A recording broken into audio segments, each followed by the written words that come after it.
All right, so this will be going through the Module 1 assignments. Those are chapters 1 and 2.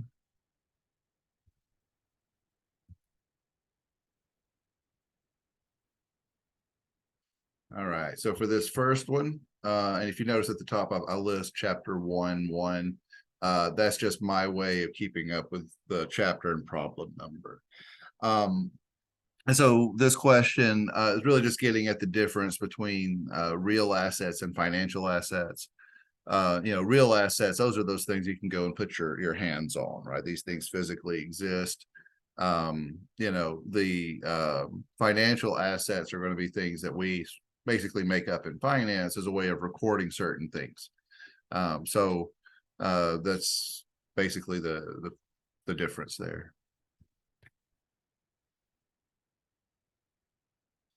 All right.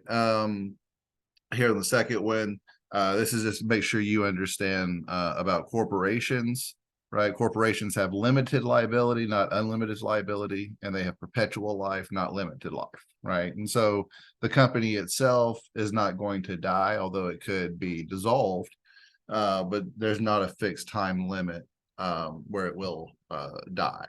Right. And then the purpose of using corporations is for that unlimited liability.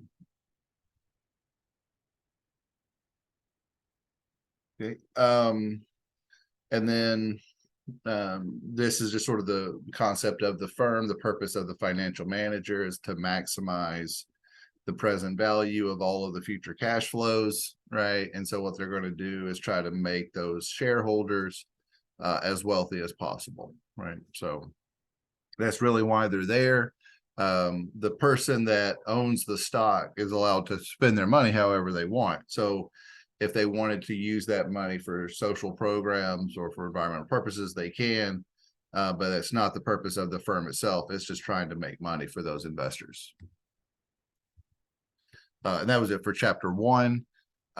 With chapter 2, 2:1 and 2:2, or question 1 and 2, I just put them on the same slide here. Which loan type requires you to do a lump sum at some point in the future with interest, pure discount? And this used to be how almost all business loans were done. They would give you a loan of $100,000, but you didn't receive $100,000. You would receive, $98,000, and you had to pay the $100,000 at some set point in the future, and that difference in price was the interest that they would receive. The second one, the loan type, the cost for you pay interest each period, and then you just pay the principal. That's interest only. Excuse me. And there's things that are between that as well, right? And if you ever heard of home mortgages having a balloon payment, things like that, what they're doing is they're paying an interest only portion, and then after some amount of time, then it switches, and that's when that balloon is due. So just keep in mind that we can structure the loan payment, but the loan payment is just a string of future cash flows. So we can value what that would be in present day, just like we would any other string of cash flows. Here's question 3. It has a loan. The amount that you take out is $7,000. You're taking it out over 5 years at 6%. And then you're going to make payments once a year. And so you see there the way to use the mathematical formula. If you were to put this in your calculator, n equals 5, IY is 6. Your present value would be negative 7,000, and then your future value is 0. And then you would just say compute payment, and you would get that number. All right, question number 4. Old Time Savings Bank. They're paying 6 1/4. And then you deposit $1,000. So in the first year is 1,000 times that 6 1/4. In the second year, we've got the first year's interest because we didn't take it out, right? It says you deposit 1,000 in the bank and leave it there. So if I didn't take anything out, you notice that the amount of interest went up from $62.50 to $66.41.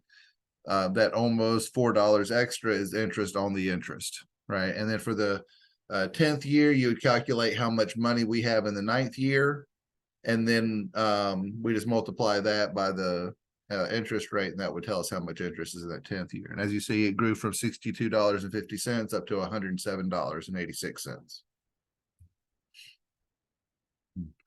If the cost of capital is 10%, what is the present value of $222 paid in year 12, right? So you're just discounting 10% over 12 years. There's the formula using the mathematical formula for the calculator. You have 222 is the future value. There is no payment. Your IY is 10, N is equal to 12, and then you would compute the present value.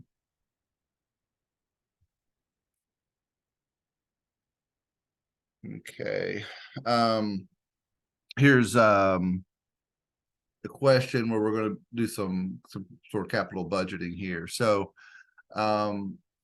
we have a bulk carrier of 8.7 million. We have these forecasted revenues and operating costs, right? So we're going to have to pay the cost, but we're going to get the revenue, right? Revenue minus cost will be that operating cash flow. And then after the 5th and 10th years, we're going to have to pay for these refits, but that'll be 5 years and 10 years from now. After 15 years, we're just going to sell off the ship to someone else for scrap. So what's the net present value? Well, first we're paying out 8.7 million. Then we're going to get our cash flow, and then we're going to have to pay for our refits, and then we're going to receive that scrap value. And if you notice down there, those payments are only occurring at year 15, year 5, and year 10. So we're able to calculate what the net present value is. And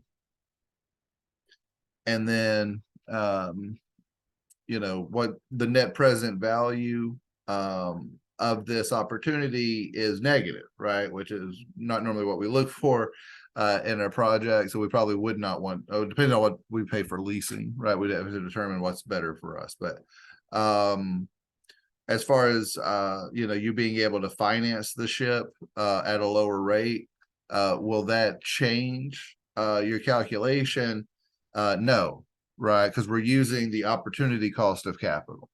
Because it's not so much about the ship paying for itself as it is this ship, the money I could use to build a new factory, or I could pay for a new product line, so there's other things that I could do with that money. And so it's not so much the borrowing cost, it's what we call that opportunity cost of capital.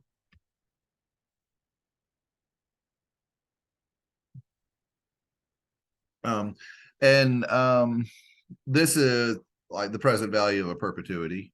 And so you have $155 that you're going to constantly get, right?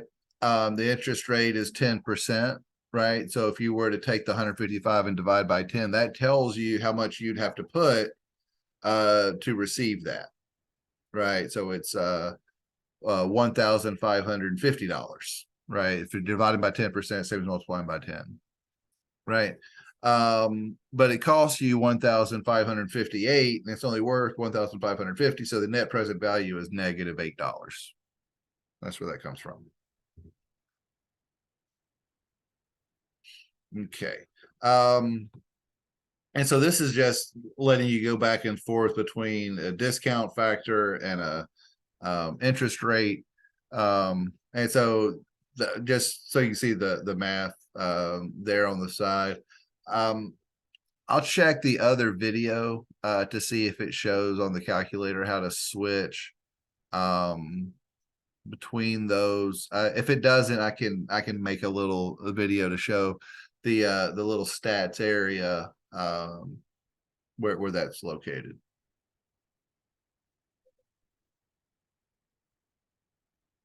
All right. And so in this one, we're looking at two different purchases, right? one is you put down 1,800 and then it's 340 a month for 30 months. The other one will just knock off the list price, so you're not able to finance it. And so what's the present value, right, of the payments to Kangaroo Autos, right? And since I'm basically paying 10,796 for the 12,000 cart Kangaroo instead of 10,960, right, which would be what I'm paying at Turtle Motors.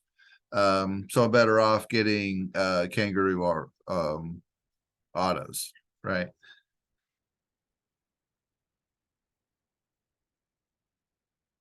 All right. So yeah, that's the comparison there between those two. All right. And in this in the 10th question, if the interest rate's 10%, you're going to live 15 years after retirement, right? Then how long will that 3 million last us, right? And so that's what we're just checking to see is how much could I receive per year and have that 3 million last 15 years if I'm also earning 10% during retirement. Right. And then assume there's a 6% inflation rate, work out a spending program that will allow you to increase your expenditure with inflation. So now we're having to account for the inflation piece as well. And so we're reducing ours by that inflation piece. And so basically we have to make our expenditure increase 6% annually to keep up with that inflation.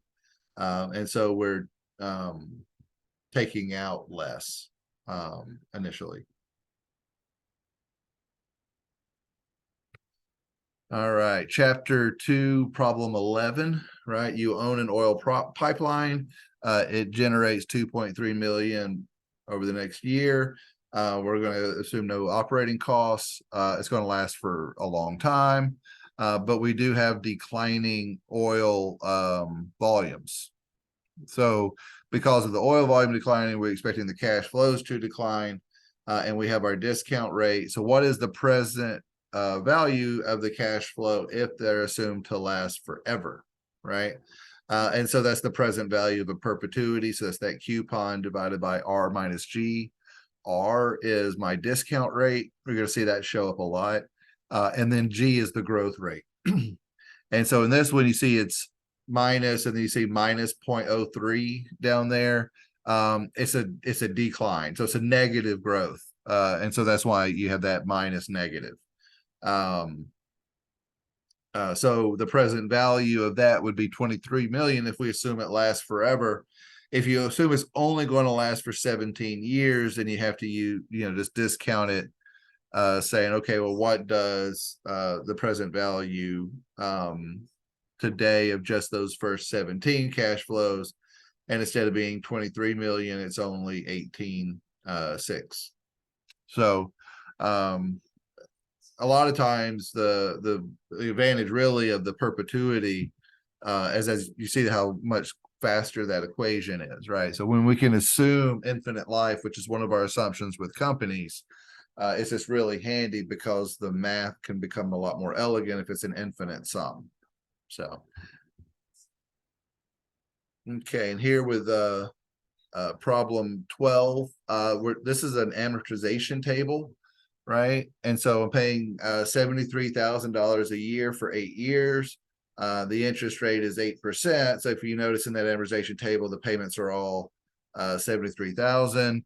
We know the interest that we pay out plus the beginning balance must be equal to those payments.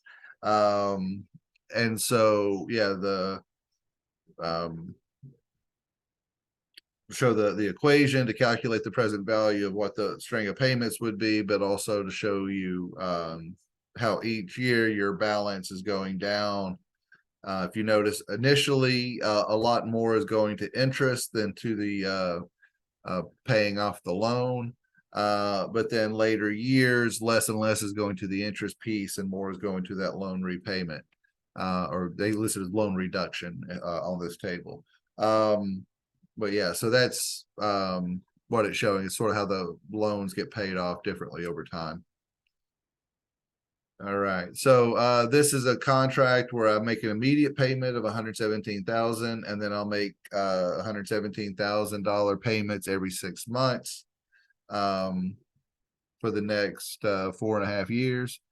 What is the present value of these payments if the annual discount rate is 10%? So they're trying to be tricky. They've got an annual discount rate and semi-annual payments. It's not a big deal. Just if you notice down there, instead of using the 10%, what you'll do is you'd say, okay, the 10% would be 9.762 semi-annual compounded APR. You just divide that by 2, and I would just treat that as 4.881%, and then I can use the 9 semi-annual.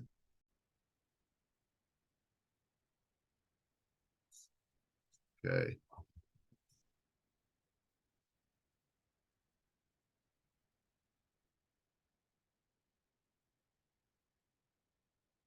Okay, I'm gonna have to check that one.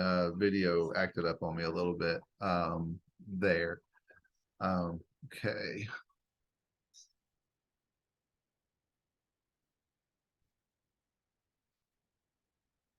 Okay, here's some more present value type questions. If you notice that first one, it's a perpetuity, so it would be that coupon payment divided by the rate. And the second one, well, what if you do it at the beginning? This is what we call an annuity due instead of an annuity. And since you get that extra at the beginning, you can see the math equation there, but if you notice, it's also the same thing as it was before, plus the $200 you get immediately. And then if you spread it out evenly over the year, this, if you notice down there, it uses a natural log. If you assume continuous compounding, then you start using natural logs. This is where a lot of that continuous time and infinite life comes in really handy, because it allows for some easier types of calculations.